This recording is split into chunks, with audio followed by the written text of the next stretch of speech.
This is Curious Minnesota, a Star Tribune project that sends staff from the state's largest newsroom hunting for the answers to great questions we receive from you. We're here to answer everything you want to know about the state's people, places, and culture. I'm your host, Erica Pearson. This episode of Curious Minnesota is sponsored by Primrose Schools and the Minnesota Historical Society. It's looking festive in here. There's decorations. I see at least 3 Christmas trees. Holiday music is playing. Pretty busy. The shopping mall. Even today, when so much shopping happens online, it's still a place that's familiar. When you're inside, it can feel like you could be in any suburb in America. There's the same parking lots, the same pretzel smells, the same food courts, and right now, the same Santas seeing kids every 15 minutes.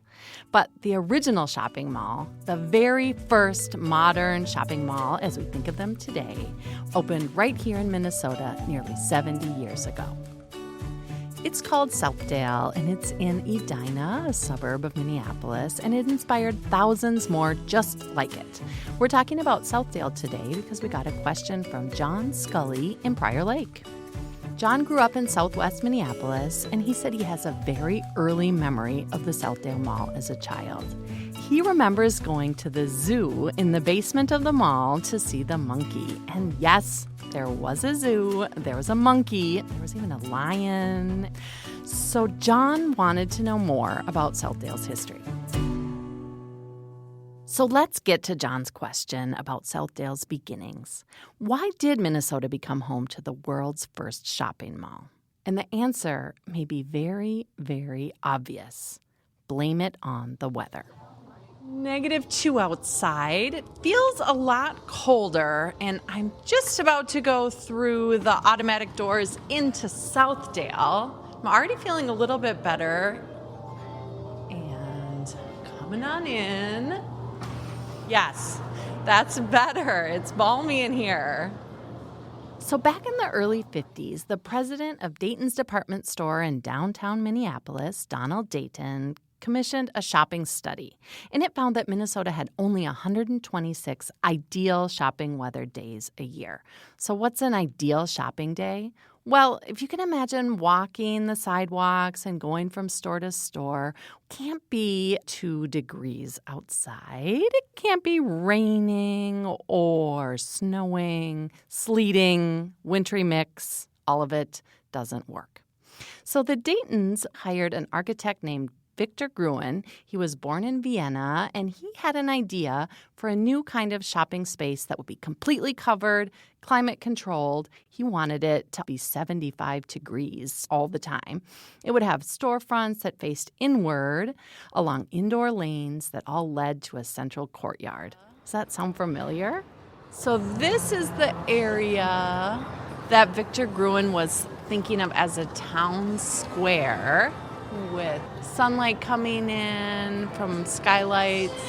They're actually really vast skylights that stretch the whole space here. Here's what Victor Gruen said about it in his memoir, Shopping Town. Inventions sometimes are based on coincidences. I had occasion to visit Minneapolis repeatedly. During those visits, the city was either buried in snow and bitter cold in winter, or scorching hot in summer, or rained out in spring and autumn.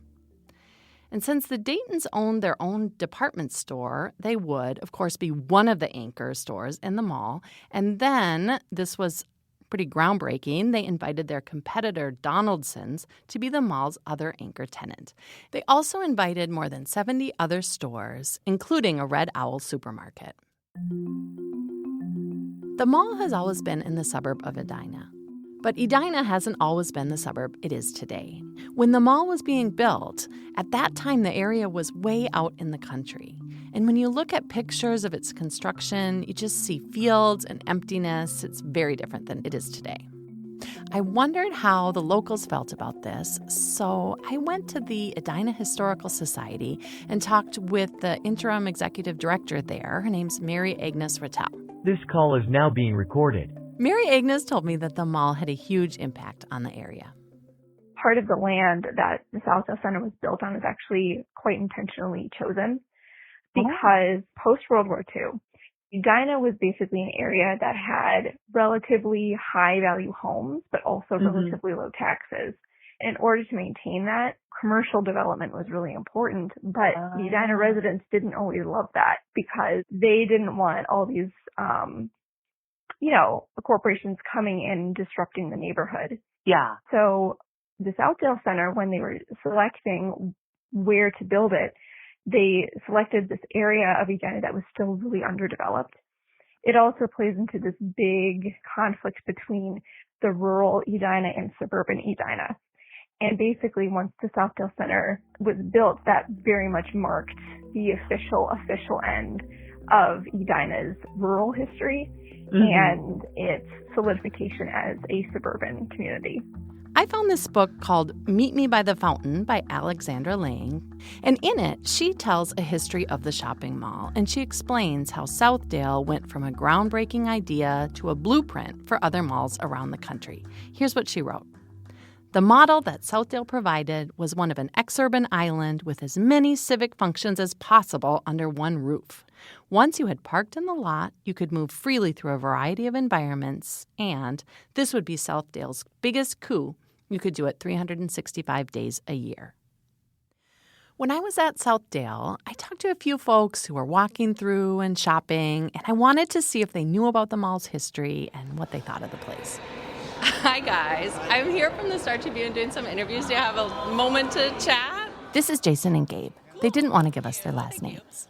Southdale is actually the oldest mall in the world. Did you know this? I did. First mall. Yes, I love it. I also ran into Julia Varpness. She was pushing a stroller. Sure. So what brings you in today? Just staying warm inside, yeah.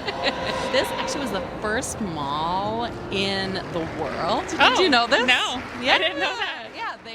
Being at Southdale got me wondering about what it was like in that space on that very first opening day.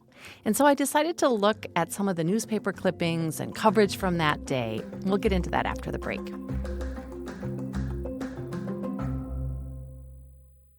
At Primrose, our balanced learning approach means exploring academic skills and life skills, combining purposeful play with nurturing guidance from teachers, and setting children up for success in future classrooms. Learn more at primroseschools.com/Twin Cities.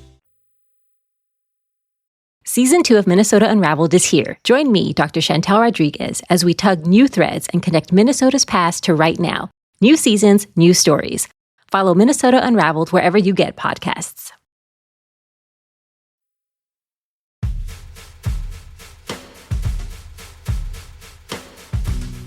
We're back, but before we continue our conversation, I wanted to tell you that this podcast is produced by Melissa Townsend and the music is by Matt Gilmer. On Southdale's very first day, more than 75,000 people came. That's a ton of people. And in the center square of the mall, there was an impressive skylit courtyard. Newspapers sent photographers who had all of these photos of the beautiful center courtyard. And there's a giant bird cage. It was filled with 50 yellow canaries. There were real trees and flowers. And there was even some giant sculptures, tile work. It was all described sort of breathlessly in the paper. One of the features that really stood out were a pair of sculptures that span almost the entire space, about 3 stories, and they're called golden trees. They're bronze and kind of abstract shapes that do look like a pair of trees. I kind of like coming to the center court where the golden trees are and just imagining that first day and when everyone was so excited, 75,000 people. You can imagine it just felt so brand new to them. The Minneapolis Tribune published not just one special section, but 4. And they called the mall an astonishing combination of modern retailing and the traditional town square in an always summertime atmosphere. The idea for a town square was a big part of the vision that the architect, Victor Gruen, had for Southdale. He wanted to build housing and parks and hospitals nearby, and his idea was to create a new kind of a place for suburbanites to get together and find culture and community. And right before Southdale opened, he gave an interview to a famous columnist at the Minneapolis Tribune named Barbara Flanagan, and it was really interesting. He said, "We must separate the vehicles from the people, like Venice." He meant Venice, Italy. That's what he was imagining that this mall would be. And he said he modeled the garden court at Southdale after St. Mark's Square there. And he called Southdale a place where people will learn to stroll again and look around them at other people and things and stop and talk if they want to. So most of the articles were glowing, but there were some early critics. The famous architect Frank Lloyd Wright told the Minneapolis Star that the idea was terrible. "You should have left downtown, he said. And actually, after a few decades, Victor Gruen himself came to hate his own invention. It didn't turn out the way that he had hoped. Instead of building community, he felt, shopping malls just boosted commercialism and led to hollowed-out downtowns. In 1978, he gave a speech where he said he was bothered by the ugliness and discomfort of the land-wasting seas of parking that surrounded malls. And, he does have a point. There were chain reactions that malls caused that were not good for places in central cities all across America. Despite the criticism that Gruen and other folks at the time had, malls were on a roll. The numbers kept growing, and they hit an all-time high in the 1980s when there were about 2,500 across the United States. And that's according to SiteWorks. It's a firm that tracks U.S. mall performance. That number is not true today. It's dropped considerably, and the same firm found that the number of traditional enclosed shopping malls like Southdale had shrunk to about 700 by 2022. Through all of that, Southdale has survived. Here's another shopper, Sarah Bennett. I think they've done a good job over the years of sort of updating it. So, a few years ago it was in sad shape, but they've done a really nice job of revitalizing it. It's been reinvented many times over.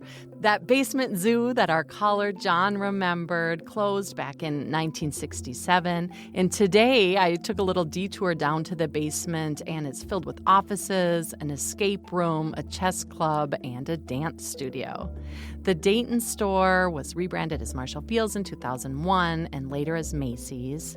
And the mall's last original tenant, Ralph's Shoe Service, left in 2011. There's actually a big reinvention happening right now at Southdale. It's one of the mini malls that's betting on luxury retail. It looks very fancy. There's stores like Louis Vuitton opened recently, and you can see a sign saying Tiffany's is coming soon.